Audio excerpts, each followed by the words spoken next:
তো চলো বন্ধুরা, তোমাদের আজকে একটা শীতের আমেজ দেখাই আর কি। এই যে হচ্ছে আমার ছোট হিরো। তো বড় হিরো তো বাড়ি নেই, আমি পেছনে রান্না করছিলাম। আমাকে গিয়ে বললো, মা গুড় দাও না আমাকে একটু। তো আগের দিন ওদের জন্য গুড় রাখা হয়েছিল। ওই দেখো, গুড় খাচ্ছে কাঁথা নিয়ে। মানে ও কাঁথা গায়ে দিয়ে চেয়ারের ওপর বসে বাইরে কুয়াশা বৃষ্টি পড়ছে সেটা দেখছে আর গুড় খাচ্ছে। তাহলে ওকে কি বলতে হয়? চেয়ারে বসে কাঁথা গায়ে দিয়ে বাইরে বৃষ্টি আর কুয়াশা দেখছে আর গুড় খাচ্ছে।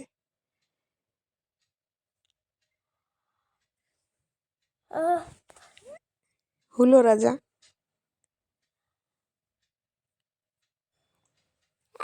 তো চলো, সবাই শীতে কি কি করছো কমেন্টে জানিও। টাটা।